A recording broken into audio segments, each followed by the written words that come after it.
नारद बाबा महामृत्युंजय मंत्र का प्रयोग करते हैं।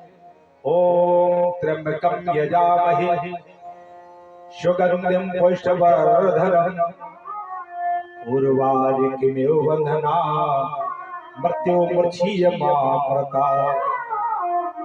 जैसे ही इस मंत्र का स्मरण करके नारद बाबा ने ज्ञान और वैराग्य के कानों में फूंक मारी है, उन्होंने अपने नेत्र खोले और फिर बंद कर लिए। नारद बाबा विचार करने लगे ये मंत्र काम नहीं कर रहा है, लेकिन मंत्रों का राजा गायत्री मंत्र बताया जाता है। उस मंत्र का स्मरण किया। ओम भूर्भुवः स्वः तत्सवितुर्वरेण्यं भर्गो देवस्य धीमहि धियो यो नः प्रचोदयात्। आज इस मंत्र का स्मरण करके नारद बाबा ने कान में फिर से फूंक मारी है, उन्होंने नेत्र खोली और फिर बंद कर लिए। आज नारद बाबा कहते हैं देवी आप चिंता मत करो, पहले तो तुम कह रही थी कि मेरे लिए लज्जा की बात है, लेकिन अब मैं कह रहा हूं कि हमारे लिए लज्जा की बात है। क्यों? ये मंत्र काम नहीं कर रहे हैं। आज नारद बाबा ने कहा है देवी तुम यहीं बैठ करके मेरा इंतजार करना, मैं इनकी औषधि खोज करके अवश्य ही आऊंगा। और नारद बाबा ने अपना वीणा उठाया। वीणा उठाने का मतलब होता है किसी कार्य को पूरा करने का संकल्प ले लेना कि जब तक ये कार्य पूरा नहीं हो जाएगा तब तक हम लौट के नहीं आएंगे। आज नारद बाबा ने अपना वीणा उठाया और चल दिए। श्रीमन नारायण नारायण हरि हरि श्रीमन नारायण नारायण हरि श्रीमन नारायण नारायण हरि श्रीमन नारायण नारायण हरि हरि लक्ष्मी नारायण नारायण हरि हरि लक्ष्मी नारायण नारायण हरि हरि।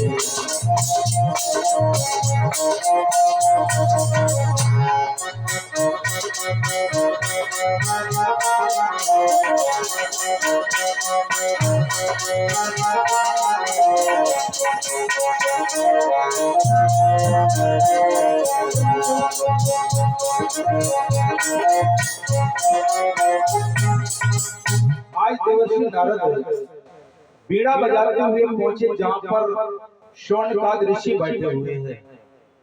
ऋषियों का जमघट लगा हुआ है। आज ऋषियों से निवेदन किया है ऋषियों मैं मृत्यु लोक में भ्रमण करने के लिए गया, मैंने देखा भक्ति की दुर्दशा हो रही, भक्ति रो रही है, कोई उपाय बताइए। उसी समय आज ऋषियों ने जवाब दिया है नारद बाबा मैं जानता हूं कि ऋषियों का हृदय कोमल हुआ करता है, शांत हृदय नवनीत समाना कहा कबिन पर कहीं न जाना। संतों का हृदय बड़ा कोमल होता है, लेकिन नारद बाबा विचार कीजिए ये कलयुग है और कलयुग में आजकल लिखा हुआ है, आचार्य जी कहते हैं मानस में लिखा है कि माता पिता बालक ने बुलावे,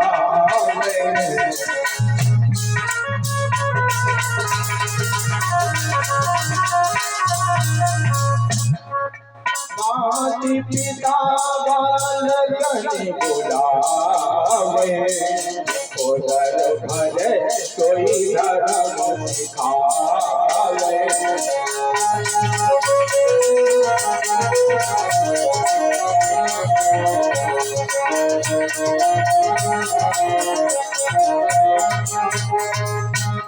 आजकल हर माँ बाप अपने बच्चों को बुलाकर के ये शिक्षा देते हैं कि आगे का जीवन तुम्हारा कैसे कटेगा, आगे तुम्हारा पेट कैसे भरेगा। इस समाज में बैठा हुआ कोई व्यक्ति ये नहीं चाहता कि मेरा बेटा महात्मा हो जाए। इसलिए है नारद बाबा आप ये दुनिया की चिंता छोड़ दीजिए। नारद बाबा ने कहा भक्ति को अपनी दुर्दशा पर छोड़ दो, ऐसा नहीं हो सकता है, जब तक आप इसका उपाय नहीं बताएंगे मैं लौट करके नहीं जाऊंगा। बताया गया है कि संतों के पास एक सूत्र होता है, समस्या का हल होता है, और वो हल आप बताएं। जिस प्रकार से आपके गांव में मकान बनाने वाले होंगे, राजमिस्त्री होते हैं, तो उनके पास एक धागा होता है, दोनों सिरों पर बांध देते हैं और उसी के माध्यम से मकान बनाते हैं।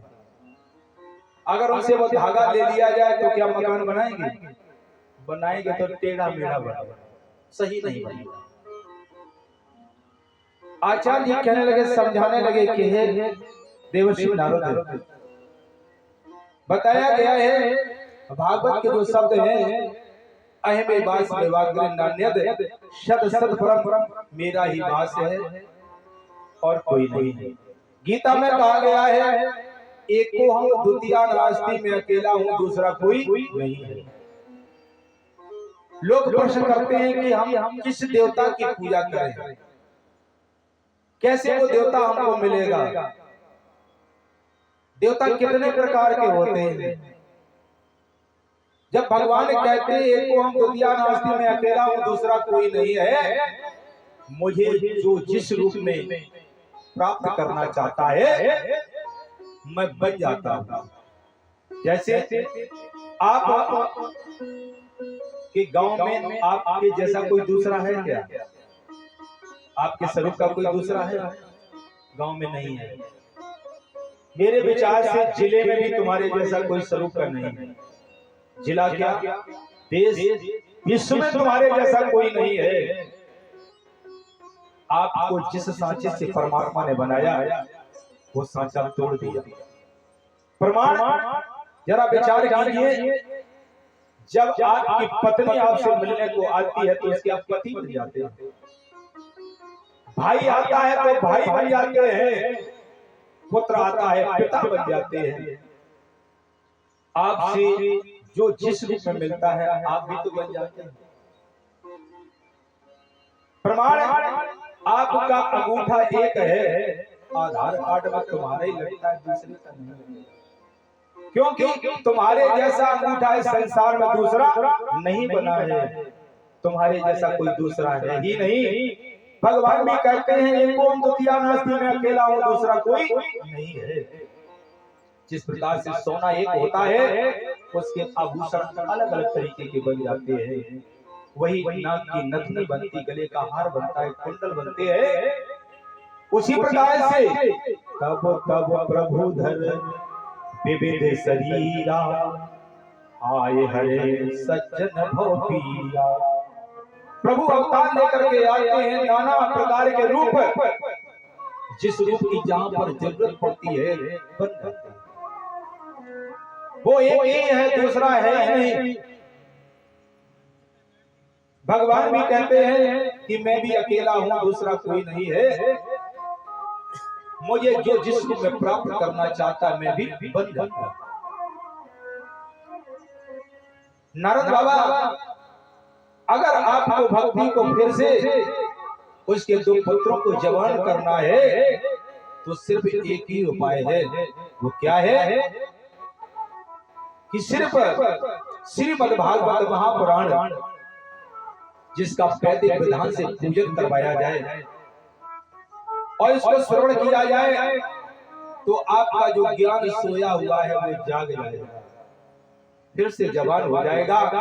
ये पंडाल क्यों लगाई जाती है, छत्र छाया क्यों बनाई जाती है कि जब तक आप यहाँ बैठे हैं आपको ऐसा लगेगा कि हम सब कुछ जानते हैं।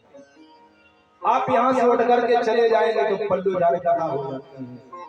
वो आपको याद कब रहेगी जब आप यहाँ से उठ करके बैठ करके उस पर चर्चा करेंगे, एक दूसरे से आदान प्रदान करेंगे, उस पर बात करेंगे, तो वो बात आपके दिमाग में बैठ जाएगी।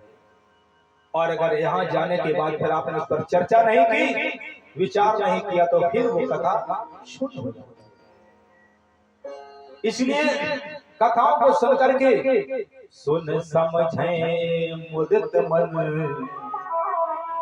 मज्जहे अति अनुराग, लहे अछत तन चारु फल, साधु समाज प्रयाग। आप सुनिए, समझिए मन प्रसन्न होकर के मनन कीजिए, बड़े अनुराग के साथ, बड़ी श्रद्धा के साथ, बड़ी भक्ति के साथ, तब आपको 4 फल मिलेंगे। साधु समाज प्रयाग रूप में आप जाइए, संतों की संगत में जाइए, तभी आपको कुछ मिलेगा। कहते हैं मज्जन फल पेक्यो तत्काला, काक मोय पिक वकव मराला, यानी मंजन करने का फल आपको, दांत आपके जल्दी चमक जाते हैं, उसका फल तुरंत दिखाई देता है। काक कहते हैं कौवा को, पिक कहते हैं कोयल को, मराला कहते हैं हंस को। ये तभी बदल पाएंगे, हमारी जो कौवा रूपी बुद्धि है वो तभी कोयल बन पाएगी। और ये हमारा जो हमारा स्वरूप बगुला जैसा है, बगुला भगत तो है, लेकिन हंस तभी बन पाएंगे हम जब उस पर हम विचार करेंगे, साधुओं की संगत में जाएंगे, तभी हमारा उज्जवल चरित्र हो सकता है। अन्यथा कालग्रास में सभी लोग जा रहे हैं, चले जाएंगे। तो सुनिए, समझिए, मनन कीजिए, अनुराग के साथ, बड़ी श्रद्धा के साथ उस पर चर्चा कीजिए। और बताया कि इस कलयुग में यही एक उपाय है। आचार्य जी लिखा हुआ है, कल केवल मलमूल मलिना, पाप पयोनिधि जल मन मीना। कालग्रास में काल से सभी कलुषित हैं, सभी आज वृद्ध नर नारी सभी आज उसमें लिप्त हैं। सिर्फ श्रीमद् भागवत महापुराण जिसको आप सुन करके आपका उद्धार हो सकता है, मोक्षदायी ये पावन कथा आपका उद्धार करेगी, इसलिए इसको मन से श्रवण करें। बोले गोविंद भगवान की जय हो। सुंदर भजन का भाव, इतने हैं प्यारे।